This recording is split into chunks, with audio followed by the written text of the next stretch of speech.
साधु साधु साधु। नमो तस् भगवतो अरहतो सम्मा संबुद्धस्स। नमो तस् भगवतो अरहतो सम्मा संबुद्धस्स। नमो तस् भगवतो अरहतो सम्मा संबुद्धस्स। साधु साधु साधु। हमारे पूजनीय कल्याण मित्र गुरु भंते जी को हमारा कोटि कोटि प्रणाम। साधु साधु साधु। श्रद्धावान उपासक उपासिकागण, मध्यम निकाय में आज हम लोग एक सूत्र का अभ्यास शुरुआत करेंगे। इस सूत्र का नाम है पास राशि सूत्र। क्या नाम है? पास राशि सूत्र। इसी सूत्र को श्रीलंका में आर्य पर्येसन सूत्र भी कहा गया है। ठीक है। आर्य पर्येसन का सूत्र का मतलब होता है श्रेष्ठ चीज को खोजने के लिए, पाने के लिए जो चिंतन आगे बढ़ना है वह है। ठीक है। हम्म। तो इसे दो सूत्रों के नाम से जान सकते हो। एक तो आर्य पर्येसन सूत्र या फिर पास राशि सूत्र। एवं में सुतंग, ऐसा मैंने सुना है, एकं समयं भगवा सावत्यं विहरति जेतवने अनाथ पिंडिक सहारा में। हमारे शास्त्रा भगवान बुद्ध जी एक समय श्रावस्ती में अनाथ पिंडक के द्वारा दान दिए गए, पूजा किए गए जेतवन नाम के आश्रम में विराजमान थे। अतको भगवा पुब्बन्न समयं निवासित्वा पत्त चीवर मादाय सावत्यं पिंडाय पाविसी।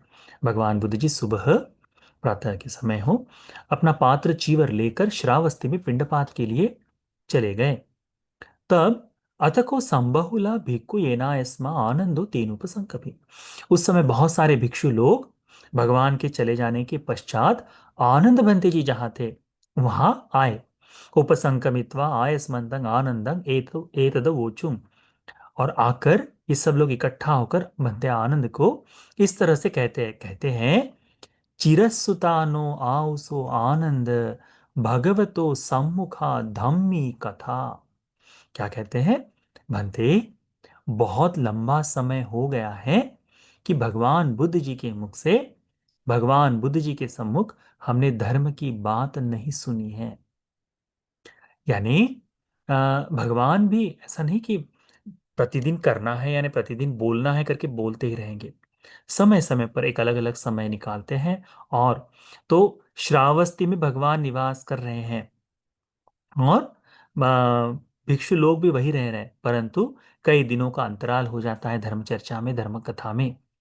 तब भगवान बुद्ध जी ये जो आनंद बंते जी के पास ये भिक्षु लोग आते हैं और भगवान को आनंद बंते जी को कहते हैं कि बंते, चिरस्सुता, बहुत लंबा समय हुआ है नहीं सुने। क्या? भगवतो सम्मुखा धम्मी कथा। भगवान के सम्मुख, भगवान के द्वारा धर्म की बात सुनने को नहीं मिली है करके। फिर उसके पश्चात आ, भंते जो कहते हैं कि साधु मयंग आओ सो आनंद। ये भिक्षु लोग भगवान भंते जी को कहते हैं कि हे आनंद भंते, बड़ा ही अच्छा होगा। साधु मयंग आओ सो आनंद, आयुष्मान आनंद, हम लोगों के लिए बड़ा अच्छा होगा। लभे याम भगवतो सम्मुखा धम्मी कथं सवनायाति। कि भगवान के सम्मुख, भगवान के द्वारा हमें ये धर्म की कथा सुनने को मिले तो बड़ा लाभ होगा। बड़ा सुंदर भाव है, साधु कह के कहते हैं। तब तेन यस्मन्तो येन रम्मकस्य ब्राह्मणस्य अस्समो तेनुपसंकमथ। क्या कहते हैं? आनंद भट्ट जी कहते हैं ठीक है भिक्षुओं, एक काम करो। हे आयुष्मान भिक्षुओं, एक काम करो। रम्मकस्य नाम का ब्राह्मण है, इस रम्मकस्य ब्राह्मण के आश्रम में जाओ। असमो तेन उपसंखमत। आप सभी लोग उस आश्रम में इकट्ठा हो जाओ। अपमेव नाम लभेयात भगवतो सम्मुखा धम्मी कथं सवनायाति। तब आपको वहां भगवान के सम्मुख धर्म की कथा सुनने का मौका मिलेगा करके भगवान आनंद बंते जी भिक्षुओं को कहते हैं। देखिए, आज हम लोग कहते हैं कि अच्छा वो आश्रम उस व्यक्ति का है, वो आश्रम उस व्यक्ति का है। भंते जी किसी मंदिर में खड़े दिख जाए, अरे भंते जी मंदिर में चले गए, इस तरह का भाव। क्यों? क्योंकि हमने भी अपने आप को रूढ़िवादी धर्म की परंपराओं में बांध लिया है। उस समय देखिए कितनी सुंदर बात आनंद बंते जी कहते हैं। आनंद बंते जी क्या कहते हैं? रमकस ब्राह्मणस असमो। रमकस नाम के ब्राह्मण के आश्रम में आप लोग सब चले जाओ। क्या होगा? भगवान बुद्ध जी के साथ वहां पे धम्म की कथा आप लोग को सुनने को मिलेगी। एवमावसोति कोते भिक्वा स्मतो आनंदस्य पच्चसुसु। जी आयुष्मान, हाँ आयुष्मान, कहते हुए आनंद भंते जी को, कहते हुए वे भिक्षु लोग वहां से भंते जी को ठीक है कहकर आगे चले गए। अथ को भगवा सावत्यं पिंडाय चरित्वा पिंडपातं पच्छाभत्तं पिंडपात पटिक्कंतो आयस्मन्तं आनंदं आमंतेसि। अब भगवान बुद्ध जी, जब ये सारी सम्मुख भिक्षुओं के साथ जो बातचीत हुई थी, उस समय आनंद बंती जी कहाँ थे? आश्रम में थे। और भगवान कहाँ थे? पिंडपात के लिए गए थे। अब भगवान के पिंडपात के चले जाने के भगवान का पिंडपात श्रावस्ती में ग्रहण कर कर भोजन कर लेने के पश्चात भगवान आनंद बंती जी के पास आकर आनंद बंती जी को कहते हैं, आयामनंद येन पुब्बारामो मिगार मातु पासादो। आयुष्मान आनंद, चलो चलते हैं। कहाँ? पुब्बाराम, पूर्वाराम के विहार में, मिगार माता के प्रासाद में। अब वो केवल विहार नहीं है, पुब्बाराम, पुब्बा आराम है, परंतु केवल प्रासाद है। किसका? क्योंकि दो तल्लों का बना है। बाकी सभी आश्रम अलग अलग है ना। तो प्रासाद यानी महल की तरह, जो इस तरह से कहे तो दो तल्लों का होने के कारण मिगार मातु प्रासादो, मिगार माता के द्वारा दिया गया जो विहार है उसमें चलो। तेन उपसंकमिस्साम दिवा विहार आयाति। वहां जाकर हम दिन का समय वहां व्यतीत करेंगे। दिवा विहार का मतलब होता है दिवा विहार, दिन का समय व्यतीत करना। अब आप अक्सर देखेंगे कि भिक्षु लोगों के लिए होता है कि दोपहर के भोजन के पश्चात, अनेकों सूत्रों में आता है या भगवान के बारे में आता है कि भगवान ने भोजन ग्रहण किया और ग्रहण कर कर कहाँ गए? किसी जगह पर दिवा विहार के लिए गए। दिवा विहार क्या ने? दोपहर की धर्म साधना के लिए। तो भिक्षु लोगों का होता है कि भोजन के पश्चात सभी जिन जिन लोगों के द्वारा भोजन दिया गया उनके लिए मैत्री करना, वो एक हो गया। उसके बाद में अपनी ध्यान साधना को पुष्ट करने के लिए दोपहर का समय व्यतीत। उसके बाद में संध्या का समय यानी 5, 5:30, 6 बजे के बाद वहां से उठकर पुनः आश्रम में आ जाए, तो वहां जो दिया बत्ती दबाती है उनके साथ में धर्म की चर्चा हो जाए या किसी और अन्य कारण से भिक्षु लोग आपस में बैठते थे। तो ये सारा समय उस समय था। तब भगवान बुद्ध जी आनंद भिक्षु को कहते हैं कि आनंद चलो, आज हम पूर्वाराम में दिवा विहार के लिए चलते हैं। एवं भंते, जी भंते कहते हुए आनंद भंते जी ने भगवान को उत्तर दिया। भगवान बुद्ध जी के साथ आनंद भंते जी दोनों ही पूर्वाराम, जो मिगार माता द्वारा दिया गया जो प्रासाद है, वहां पर पहुंचे दोपहर की साधना के लिए। अब दोपहर की साधना समाप्त होने के बाद अथको भगवा सायन समयं पटिसल्लाना वट्टितो आयस्मन्तं आनंदं आमंतेसि। हाँ, तब दोपहर की साधना समाप्त होने के बाद भगवान बुद्ध जी आनंद जी को कहते हैं कि आनंद, ठीक है, अब यहाँ से हम चलते हैं पुब्ब कोट्ठको। पुब्ब कोट्ठक नाम का एक जगह है, वहां पर चलते हैं। वहां पर चिंतन मनन के लिए वहां बैठते हैं करके उन्होंने कहा। तो ठीक है।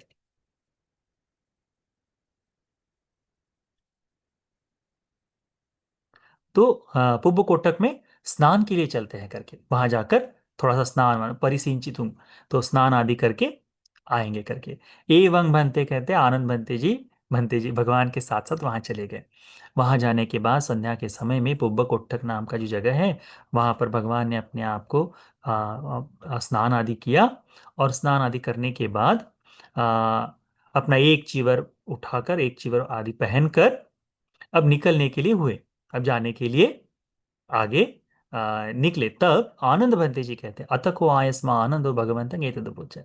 आनंद भंते जी भगवान को कहते हैं, अयं भंते रम्मकस्य ब्राह्मणस्य असमो अविदूरे। भगवान, ये रम्मकस्य नाम के ब्राह्मण का जो विहार है, आश्रम है, वो ज्यादा दूर नहीं है, नजदीक है, अविदूर है, नजदीक ही है। रमणीयो भंते।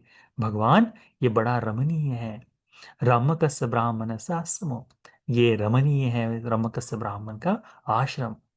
पासादिको भंते रमकस्य ब्राह्मण आश्रमो, ये जो है आ, बड़ा सुंदर, आ, यदि अच्छा होगा, अत्यंत सुंदर है करके, रमणीय है और बड़ा सुंदर है।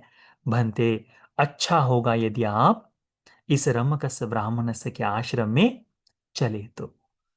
साधु भंते करके चलने की अनुकंपा करे, अनुकंपा उपादायाति। भगवान, अनुकंपा करे उस आश्रम में चलने की। अधिवासेसी भगवा तुन्नि भावेन। भगवान बुद्ध जी किसी चीज को स्वीकार करते हैं तो मौन से स्वीकार करते हैं। भगवान मौन रहे और इस बात को स्वीकार किया। अतको भगवा ये न रम्मकस्य ब्राह्मण स समो तेनुपसंगमे। तब भगवान आनंद भंते जी के साथ रम्मकस्य ब्राह्मण वहां आते हैं। तब उस समय तेन कोपन समय ने संबहुला भिक्खु रम्मकस्य ब्राह्मण से असमे धम्मिया कथाय सन्निसिन्ना होती। तब भंते ने भगवान आनंद भंते जी ने क्या बताया था सुबह? आप लोग भिक्षु कहाँ जाओ? रम्मकस्य ब्राह्मण के आश्रम में जाओ। और आनंद भंते जी के कहे अनुसार ये सारे भिक्षु लोग रम्मकस्य ब्राह्मण के आश्रम में आ, रम्म आश्रम में, इसके ब्राह्मण के आश्रम में सब लोग आए। और वहां जो धर्मशाला है, वहां जो बैठने का है, उसमें बैठकर क्या कहता कर रहे हैं? धम्मिया कथाय सन्निसिन्ना होंती। सन्निसिन्ना में बैठे हुए हैं। धम्मिया कथाय, धर्म की कथा करते हुए, धर्म चर्चा करते हुए बैठे हुए हैं। अब भगवान बुद्ध जी वहां आए। अतको भगवा बहिद्वार कोट्ठ के 88। तब भगवान बुद्ध जी बाहर दरवाजे के पास जाकर खड़े हो गए, बाहरी दरवाजे के पास खड़े हो गए। कब तक? कथा पर्योसानं आगयमानो, आगमय मानो। क्या है? भगवान बुद्ध जी, जिनके कारण ये धर्म का उपदेश हुआ है, वे भगवान दूसरे भिक्षु जब धर्म की चर्चा कर रहे हैं, तब कहां पे खड़े हैं? दरवाजे के बाहर खड़े हैं। कब तक खड़े हैं? कथा पर्योसानंग, इस धर्म कथा के समाप्त होने तक। इसका मतलब समझ गए आप? इस बात को अच्छी तरह से जान लो उपासको। ये यदि बात आप समझ गए तो धर्म में श्रद्धा की अभिवृद्धि, आपकी श्रद्धा का बढ़ना निश्चित है। ये भगवान भगवान बुद्ध जी जब भगवान बुद्ध बन गए, तब भगवान बुद्ध जी ने ऐसा कहा, इस लोक में गुरु के बगैर रहना व्यक्ति के लिए अच्छा नहीं है। किसी भी व्यक्ति के लिए गुरु के बगैर रहना अच्छा नहीं। ये उस तरह से है जैसे बगैर छत का घर हो। गुरु किस तरह से होता है? छत की तरह होता है। धूप से बचाता है, बारिश से बचाता है, बाकी सारी चीजों से सुरक्षा करता है। तो धर्म में आने वाले अकुशल आदि से बचाने की कोशिश करता है वह। तो भगवान बुद्ध जी स्वयं कहते हैं बुद्धत्व के पश्चात कि गुरु के बगैर रहना। तो संपूर्ण 10 सहस्त्र लोक धातुओं तक भगवान देखते हैं, सभी जगह देखते हैं कि कोई मुझसे यानी भगवान से, सील से, समाधि से, पඤ्ञा से, विमुक्ति से, विमुक्ति ज्ञान दर्शन से श्रेष्ठ है क्या? इस लोक में कोई नहीं मिलता। तब भगवान कहते हैं कि जिस धर्म को मैंने बोध किया है, वही धर्म मेरा शास्त्र होगा, वही धर्म मेरा गुरु होगा करके। किसका? भगवान बुद्ध जी का। अभी ये जो धर्म की चर्चा कर रही है, किसकी चर्चा चल रही है? भगवान के धर्म की चर्चा चल रही है। तो गुरु के सामने भगवान बुद्ध जी गौरव एक तरह से प्रदर्शित करते हैं। धर्म में बाधा नहीं, आप अक्सर देखते होंगे हमारे यहाँ, हमारे आश्रम में भी हमारे गुरु भंते जी का वो भाव है। हमने देखा है अनेकों बार। कई बार जैसे हमारा पोलगांवेल का आश्रम है, शायद बुद्ध रश्मि पर सुनते हुए या यशवंत जी से सुनते हुए आपने सुना होगा। तो हर शाम को पूजा के पश्चात हमारे भिक्षु लोग सभी लोग काली चाय या फिर फलों का रस लेने से पहले आकर आगे बैठते हैं। प्रतिदिन सूत्र पिटक में से एक या दो सूत्र, छोटे सूत्र जो है अंगुत्तर निकाय के हो या संयुक्त निकाय जैसे हम पढ़ते हैं सुबह, वैसे सिंहल भाषा में पढ़कर सुनाते हैं सब भिक्षु को, कि प्रतिदिन भिक्षुओं के मन में वो बैठे। ऐसे समय में कई बार गुरु भंते जी आकर कोई अनुशासना भी करते हैं। तो हमने अक्सर देखा है, हम थोड़ा सा पीछे रहने वाले एक तरफ बैठ जाते थे, तो हमने देखा है कि जब कोई बड़ा भंते जी पढ़ रहा है और गुरु भंते जी आकर कोई देना चाहते हैं, तो गुरु भंते जी को भी हमने देखा है बाहर खड़े रहते हुए। ये जिन जिन भिक्षुओं में श्रद्धा का भाव परिपूर्ण है, उनमें आपको ये गुणधर्म देखने को मिलेगा। कभी भी किसी भी कारण से धर्म देशना में बाधा उत्पन्न नहीं करेंगे, कभी भी धर्म की चर्चा में बाधा उत्पन्न नहीं करेंगे। यह श्रद्धा का विषय है। इस बात को अनेकों उपासक हमने देखे हैं, कोई भी आने के पश्चात, हाँ हाँ बंते जी 2 मिनट रुक जाओ करके, आपने सुना होगा ना, भिक्षु बात कर रहे हैं, धर्म का उपदेश कर रहे हैं, अब बंते जी रुक जाओ, मंत्री आया है उससे पहले बात कर लेते हैं। या कोई दूसरा भिक्षु आ जाए, तो बड़ा भिक्षु भी आ जाए, तो उस कारण भी हाँ उसके स्वागत के लिए रुक जाओ करके बोलने वाले लोग हैं। तो हमें तथागत से, हमारे शास्त्रा से क्या सीखना है, कि भगवान बुद्ध जी जैसे स्वयं धर्म की कथा समाप्त होते होने तक बाहर दरवाजे पर बैठे। ये भिक्षु लोग जानते थे कि भगवान आने वाले हैं, तो उस समय के लिए कि हाँ भगवान संध्या के समय आएंगे, आनंद बंते जी जानते हैं, तो उस तरह से है। और पश्चात का सारा समय मौन भिक्षु रहते हैं। जब ये कथा का समय समाप्त हुआ, धर्म की कथा, धर्म की चर्चा भिक्षुओं की समाप्त हुई, हमारे जैसे, मेरे जैसे या ऐसे अन्य भिक्षु, ऐसे भिक्षुओं के जैसे नहीं कि वो भिक्षु जमा हो जाए और 32 कथाओं में लग जाए, अच्छा राजा ने ऐसा किया, अच्छा वहां का वो है, ये प्रधान ऐसा कर रहा है, इन बातों में नहीं। जानते हैं कि आज भगवान धर्म का उपदेश करेंगे, तो धर्म पर ही चर्चा करनी चाहिए। बहुत दिनों से नहीं सुना है धर्म, तो चर्चा से ही आरंभ करते हैं, करके धर्म चर्चा किए। अत को भगवा कथा परियोसानं विदित्वा, भगवान बुद्ध जी ने जब ये जाना कि अब धर्म की कथा समाप्त हो गई है, उक्कासित्वा अग्गलं आकोटेसी, गले को खखारते हुए, है ना, कर कर जो है ना, तो अंदर को पता चले इस तरह से भगवान ने अपने गले को खखारा और बताया कि हम बाहर खड़े हैं करके। हमेशा दरवाजा खटखटाया नहीं जाता, थोड़ा सा गले में खराश है इस तरह से कहा जाता है, तो अंदर पता चलता है कि कोई व्यक्ति है करके। ठीक है। तो विवरी सुंग तो खोते भिक्खु भगवतो द्वारा, भगवान बुद्ध जी के लिए उन लोगों ने दरवाजा खोल दिया।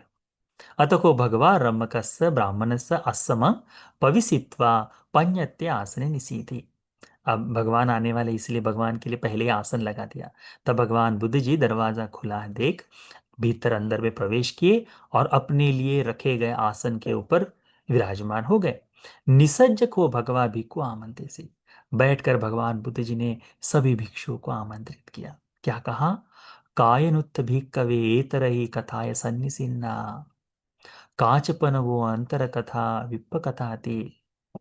कहते हैं, हाँ, भगवान बुद्ध जी कहते हैं कि किस प्रसंग को, किस कारण को लेकर भिक्षुओं आप ये लोग धर्म की चर्चा कर रहे थे, धर्म का चिंतन कर रहे थे, और जो विषय चल रहा था क्या वह समाप्त हो गया?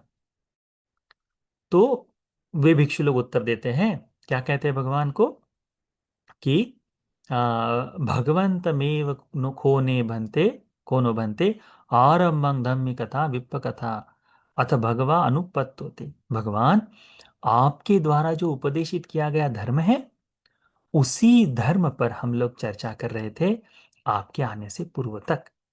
तब भगवान बुद्ध जी कहते हैं, साधु भिक्खवो, भिक्षुओं साधु है तुम लोगों के लिए, एतं को भिक्खवे तुम्माकं पतिरूपं कुलपुत्तानं सद्दा अगारस्मा अनगारियं पब्बजितेन। ये तुम में धम्मिया कथाय सन्निसिदेयाथ। भगवान कहते साधु भिक्षु, तुम जैसे श्रद्धा से घर छोड़े हुए कुलपुत्र के लिए यही शोभायमान है।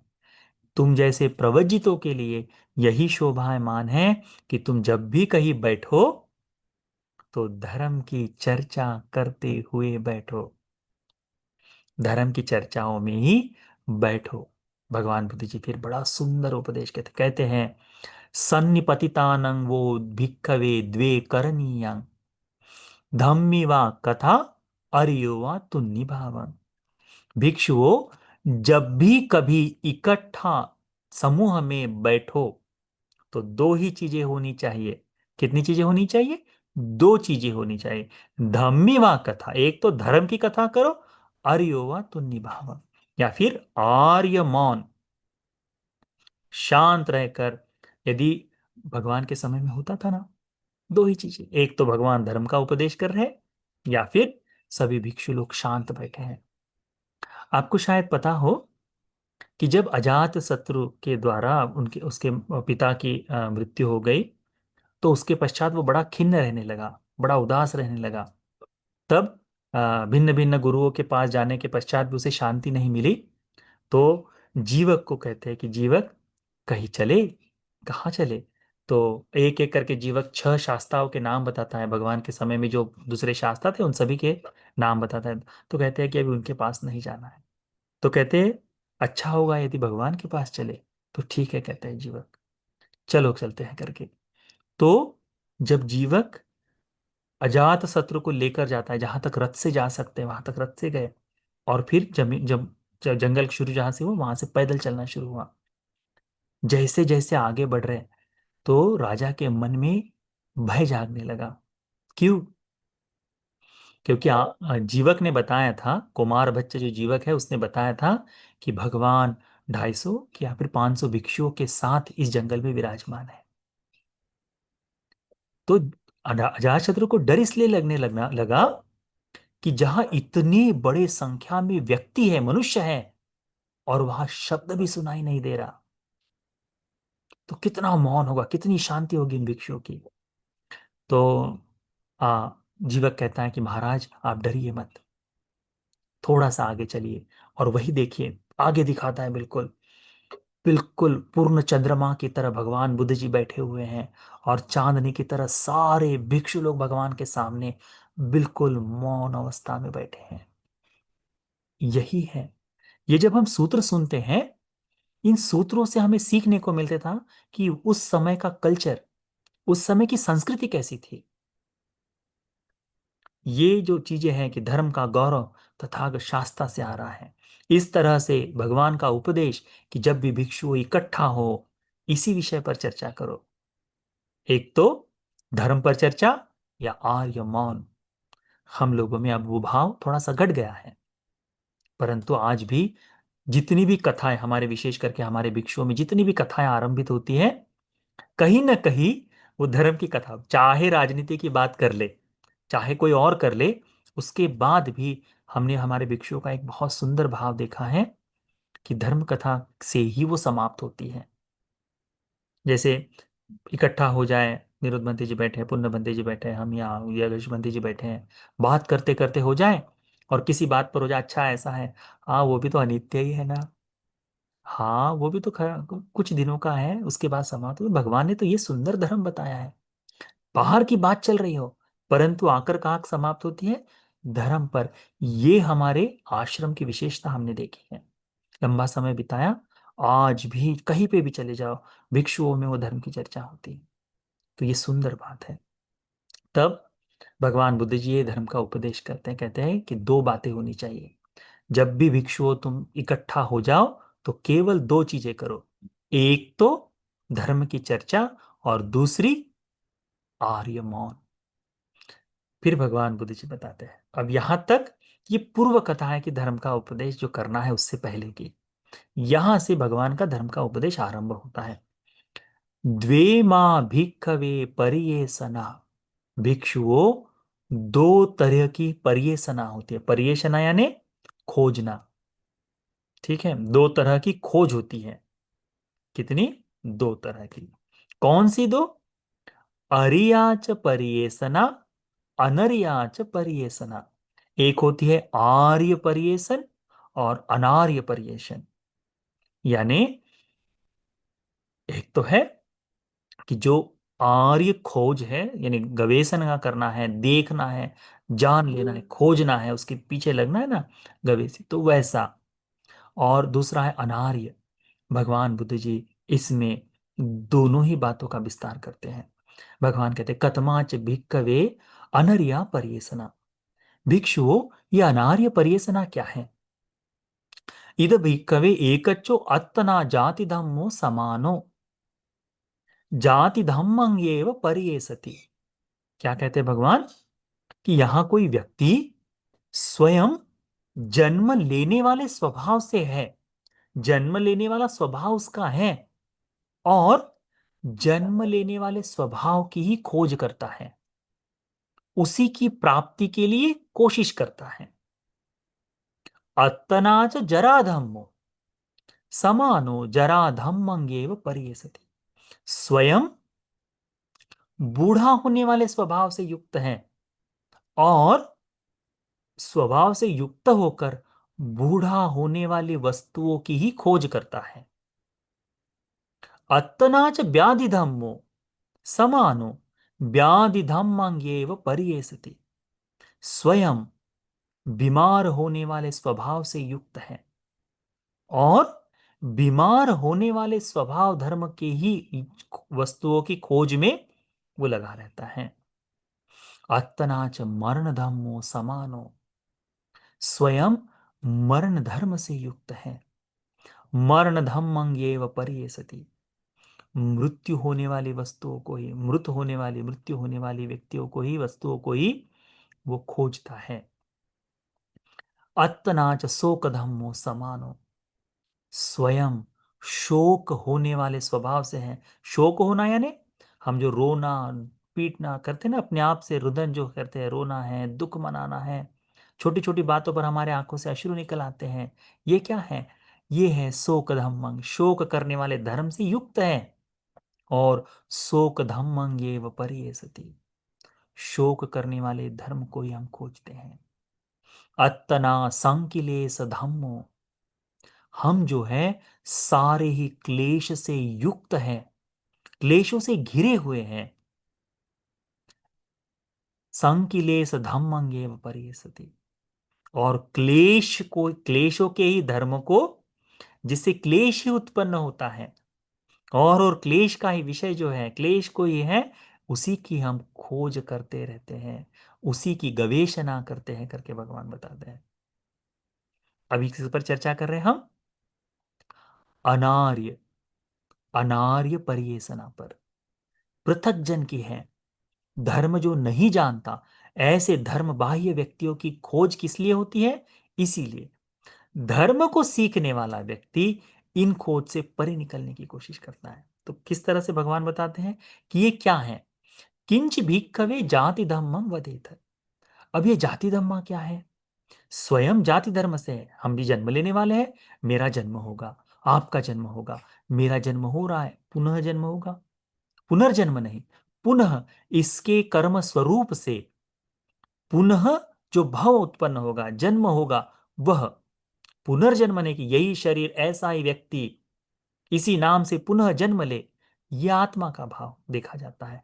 यहां कर्म स्वरूप से पुनर्भव होता है कि इसके शरीर से किए गए कर्म के स्वरूप, इस कर्म के पुंज के कारण इसके विपाक से जो शरीर उत्पन्न होगा, इसके भाव से, इस विज्ञान से जो उत्पन्न होगा, वह भाव।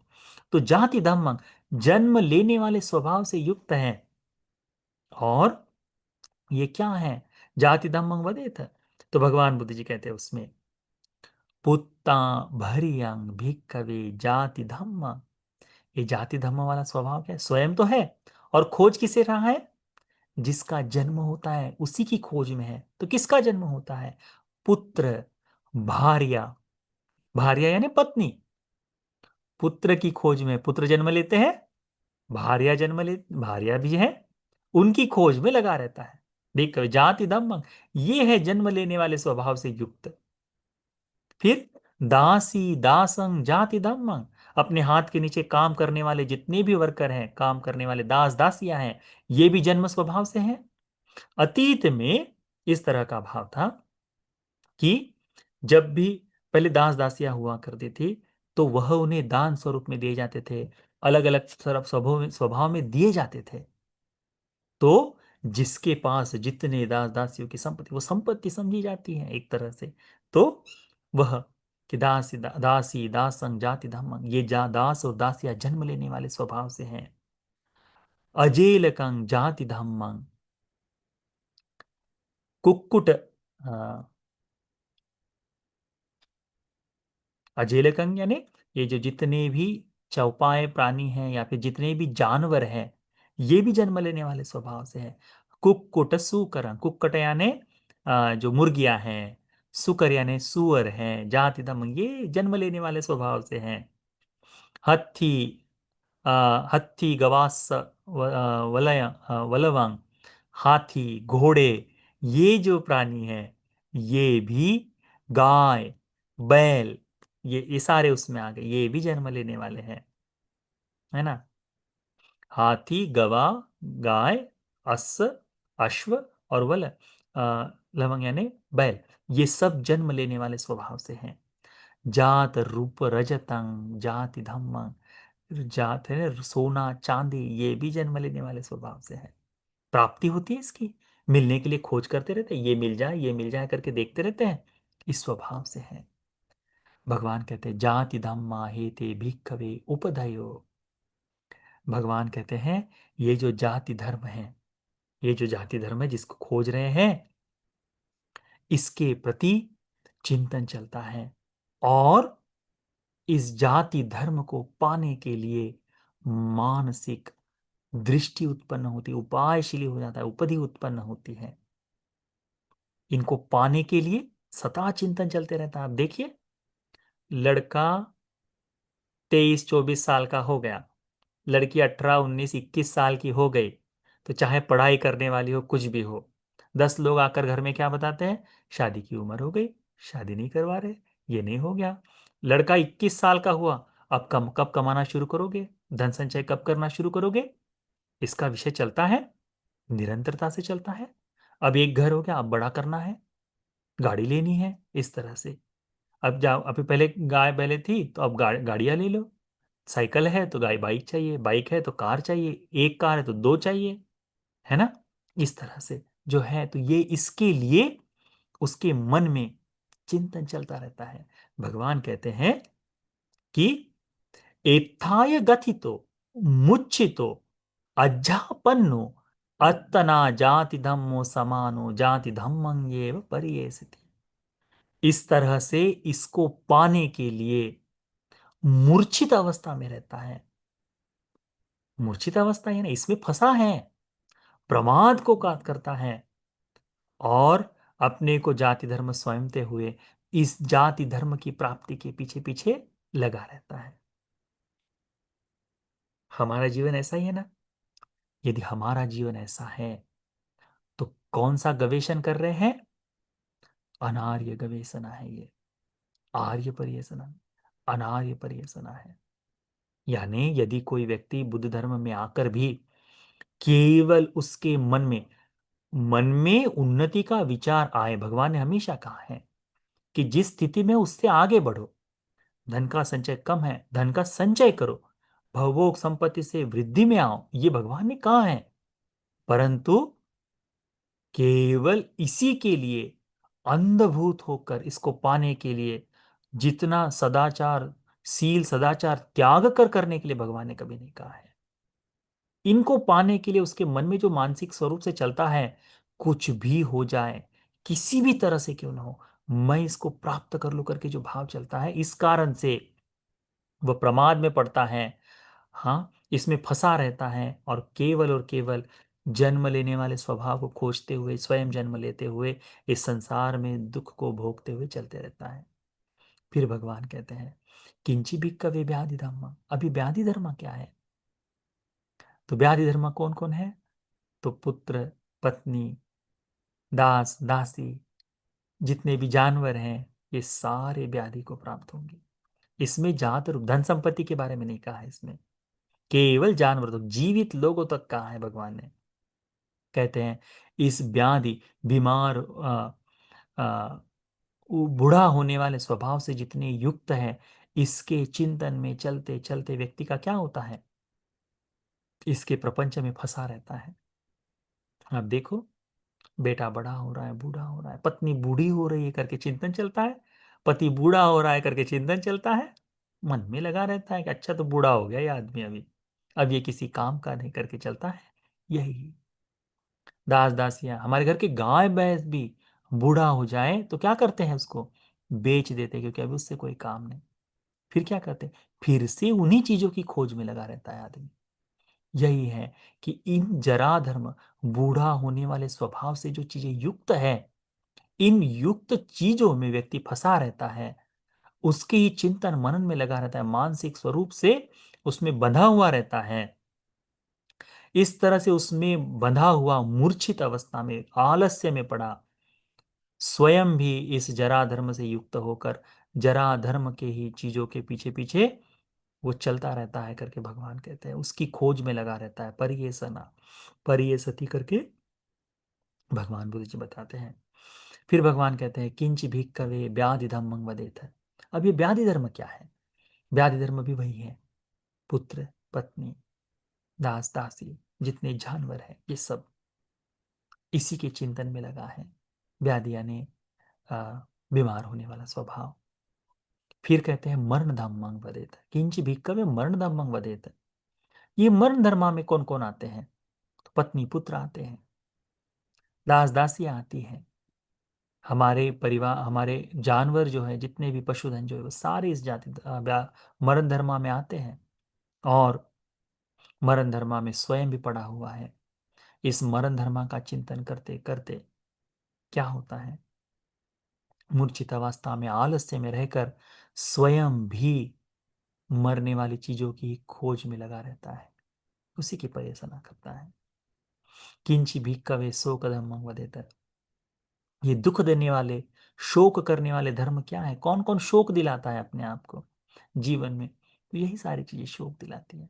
पत्नी पुत्र इनके कारण दुख भोगता है, लोग रोते हैं बिलखते हैं, हमारी पत्नी ऐसी है, सुबह खाने को नहीं देती, हमारी पत्नी ऐसी है, आलसी है, नहीं दे रही है, महिलाओं का रोते रहती है, हमारा पति कहीं और चल रहा है, उसका घर में ध्यान नहीं देता, समय नहीं देता, इसी के बारे में चलता है।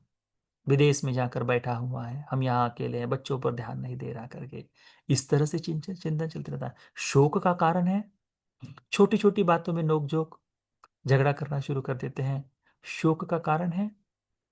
रोते रहते हैं महिलाएं, पुरुष रोते रहता है ना, ये स्वभाव है।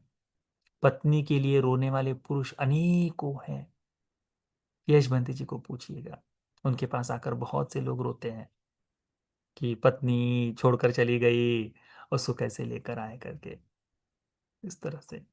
तो यही है स्वभाव। ये जो शोक धर्म है, रोना रोना पीटना है अपने आप का, है ना, वो छाती ठोक ठोक कर पीट कर रोते हैं ना, यही है वो। कौन, पुत्र पुत्र के लिए रोता है, भार्या के लिए रोता है, आदमी शोक करता है, दास दासियों के लिए शोक करता है, जितने जानवर है पशुधन है इनके लिए शोक करता है।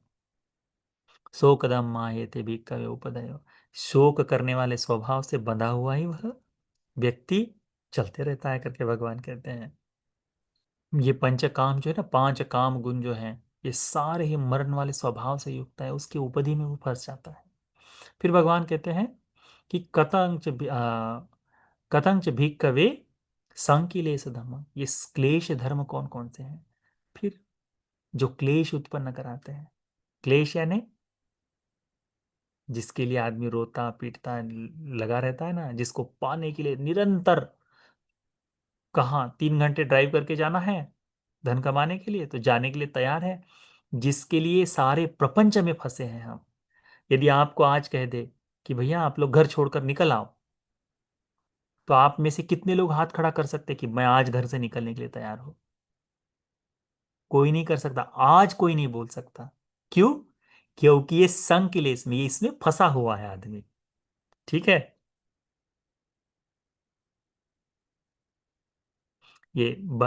इसमें फंसा है, तो कौन कौन सी चीज में फंसा है? पुत्त भरियंग संग भिक्कवे संकलेश धम्म। मेरा बेटा अभी छोटा है, इसीलिए मैं घर से नहीं निकल सकता। मेरी पत्नी, उसका क्या होगा, उसके लिए कुछ करके जाना है, वह है हमारा जो चिंतन है। माता पिता उसमें आ जाते हैं। ये पुत्त भरियंग का जो मतलब है उसमें माता पिता, ये सारा समूह आ जाता है उसमें। दास दास इन संकलेश धम्म, मेरे जाने के बाद इनका क्या होगा। आज वो लोग नहीं हैं। कौन? महाकाश्यप, भंते जी जैसे। क्यों? घर से चिंतन, वो खेत से आए और चिंतन करते हुए आए कि आज मैं घर छोड़कर निकल जाऊंगा। पत्नी भी घर में चिंतन करती कि आज घर छोड़ के निकल जाएंगे, कैसे? तो सभी दास दासियों को बुलाते हैं कि हम दोनों प्रवजित हो रहे हैं, हमारे माता पिता का देहांत हो गया, हम दोनों प्रवजित हो रहे हैं, ये सारा धन संपत्ति तुम आपस में बांट लो, चले जाओ। यहाँ काम करने वाले लोगों के प्रति, हमारे यहाँ से अभी हमारे यहाँ कोई काम करने आए तो हमारा भाव बड़ा अलग हो जाता है ना उन लोगों के प्रति। ऐसा वो नहीं होना चाहिए। तो वो, ये जो सारे हैं, जितने पशुधन हैं, ये पशुधन भी संकलेश है। जात रूप रजतंग संकलेश धम्म, ये क्लेशों में बांधने वाला नहीं है। जमीन के आधा इंच के टुकड़े के लिए एक दूसरे का मर्डर करते हुए नहीं देखा आपने, सुना नहीं है? हाँ, भाई ने भाई को मार दिया। आपने सुना होगा, भगवान की ही वाणी में आता है, अपुत्तक सेठ की कथा हमने सुबह बताई थी। संयुक्त निकाय के कौशल संयुक्त में आती है। अपुत्तक सेठ भगवान को पूछते हैं कि भगवान, वो अपुत्तक क्यों रहा? धनवान नहीं है ये तो ठीक है, क्योंकि पश्चाताप किया दान देकर, इसलिए उसका भोगने की इच्छा नहीं हुई, पर अपुत्तक क्यों? संपत्ति का बंटवारा न हो, इसीलिए भाई के बेटे को मार दिया, तो धन मुझे ही रहे, मेरे पास रहे, इसीलिए अपुत्र है। किस लिए ये सारा क्लेश? किस लिए? धन संपत्ति के बंटवारे के लिए। कुछ भी, ना तो मैं अपनी छाती पर ले जाऊंगा, ना आप छाती पर ले जाएंगे। ये धन संपत्ति किसी के बुढ़ापे में काम पर नहीं आएगी। हमारे ज्ञातियों में ही मैं जानता हूं, पूरा जीवन घर घर करते रहे, मरते समय कैंसर हो गया था, तो मरते समय जिस घर के लिए रहते रहे कि घर बनाना है, घर बनाना है, उस घर के बाहर दूसरा, जो दूसरा एक मकान बना हुआ था छोटा, वहां रहे, मरते तक जान अटकी रही। मेरे घर का स्लैब हो गया, स्लैब पड़ गया, स्लैब पड़ गया, स्लैब पड़ गया करके। जब स्लैब पड़ गया उसके 4 दिन बाद गया आदमी। क्यों? उस स्लैब में रह सका है? नहीं, नहीं रह पाया। साथ में लेकर गया है? नहीं। पर उस घर के लिए सारे क्लेश, ये संकिलेश, क्लेश से युक्त, गंदा कर देने वाला, अपने जीवन को आ, मैला कर देने वाला संकिलेश धम्म। इन चीजों के लिए हम अपने जीवन के, अपने शील, अपने आचार, अपनी श्रद्धा, इन सब को मैला कर देते हैं। ये है संकिलेश धम्म। भगवान कहते हैं, संकिलेश धर्म में पड़े हुए रहते समय पुनः यही हमारे को मलिन कर दे, ऐसे ही धर्मों को हम खोजते रहते हैं। वह है अयं भिक्खवे अनरिया परियेसना। भिक्षुओं, ये अनार्य परियेसना है, ये गलत खोज है। ये जो खोज है अनार्यों के द्वारा की जाती है। अब हम अपना चिंतन करके देखें तो क्या है? यही है।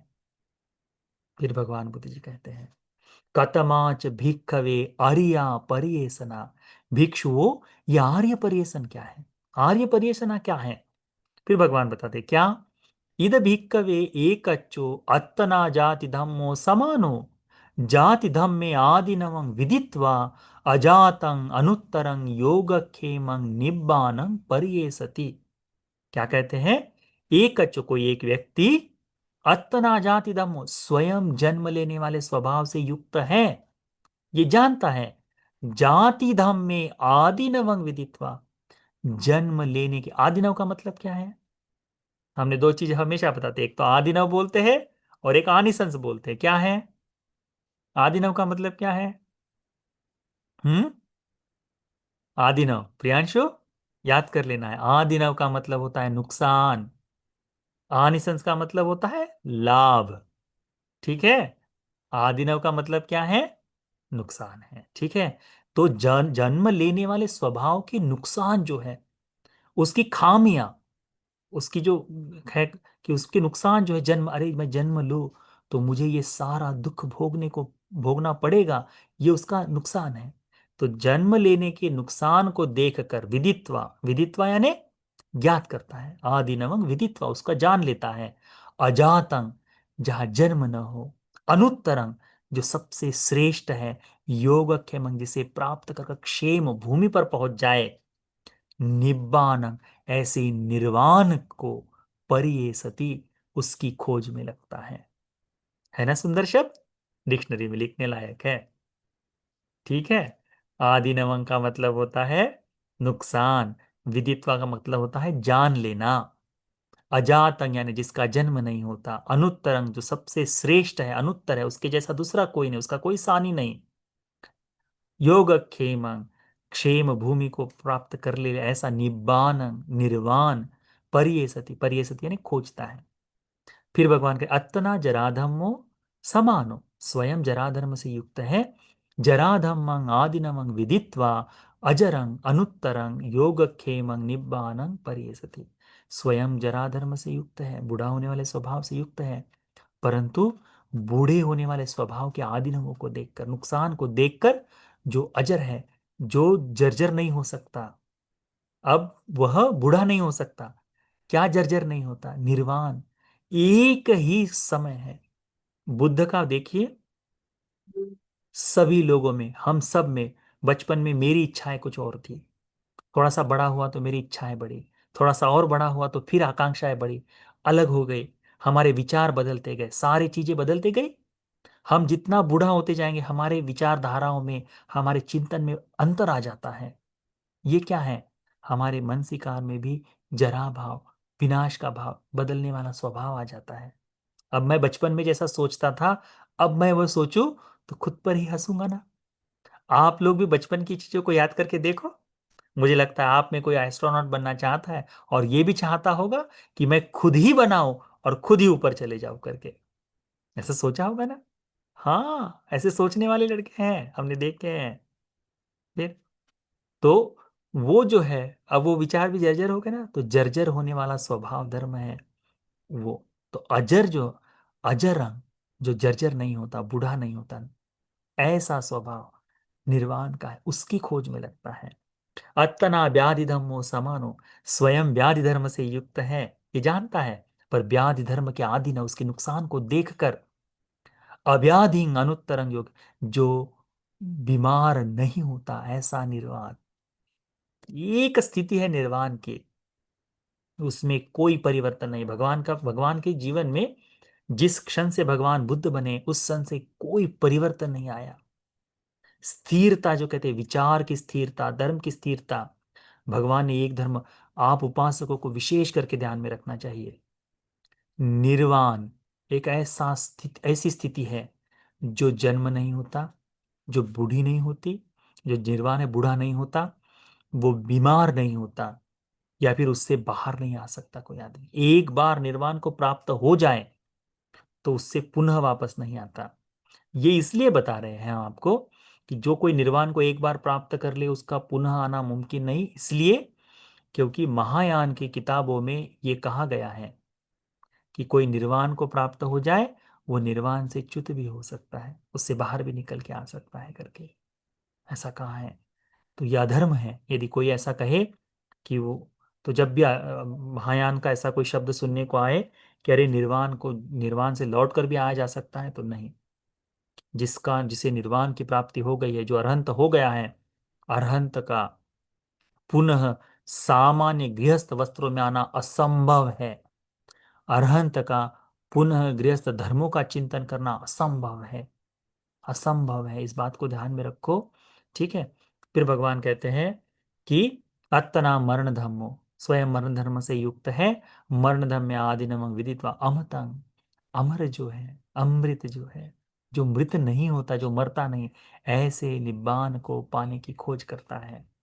अत्तना शोक धर्मो, स्वयं शोक धर्म से युक्त है, परंतु शोक धर्म के आदि न नुकसान देखकर अशोकं, जहां अशोक है, जहां शोक नहीं होता, जहां कोई दुख नहीं, ऐसे निर्वाण की खोज में लगता है।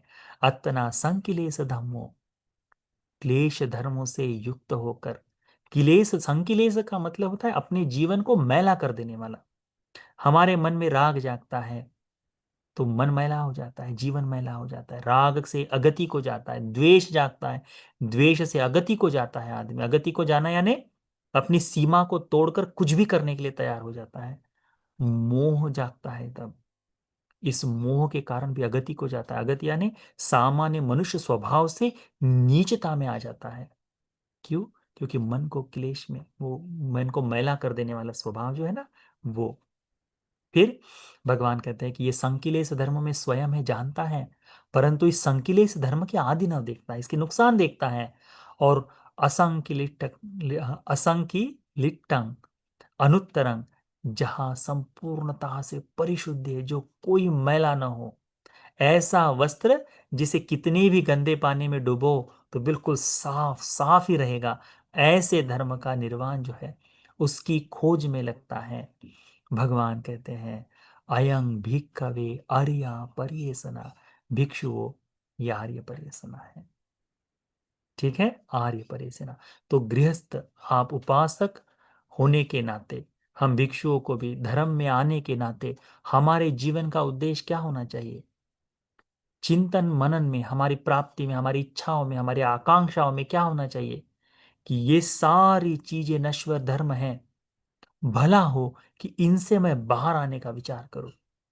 तो यदि दिन में एक क्षण भी यदि आपको ऐसा लगता है कि इतना सुंदर है कि मैं जो सील का पालन कर रहा हूं, जितना भी पंचशील में पंचशील का पालन कर रहे हैं, उपोषित में उपोषित का पालन कर रहे हैं, एक सील का कठोरता से पालन कर रहे हैं, मन को क्लेशित नहीं होने दे रहे हैं, गंदा नहीं होने दे रहे हैं, इतने मात्र से अभी आप दिन में एक क्षण के लिए भी कहते हैं कि ये जो धर्म का पालन कर रहा हूं, ये पालन मुझे निर्वाण की प्राप्ति के काम में आए, उतनी मात्र से आर्य परेशना की ओर बढ़ने वाले आप बन जाएंगे।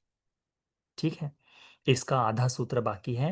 ये अभी इसमें परियेसना सूत्र है ना, तो भगवान बुद्ध जी ने कैसे इस धर्म को पाने के लिए प्रयास किया है, इसका उर्वरित सूत्र, इसका आधा भाग हम अगले सप्ताह में सीखेंगे।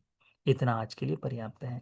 आर्य परियेसना का प्रथम भाग, आप सभी को इस धर्म का उपदेश, ये सभी को एकांत स्वरूप से धर्म के बोध के लिए, अनार्य परियेसना को, अनार्य गवेषणा, अनार्य खोज को छोड़कर आर्य खोज के लिए, आर्य मार्ग की खोज के लिए, आर्य परियेसना के लिए एकांत स्वरूप से उपकारी हो जाए। साधु साधु साधु।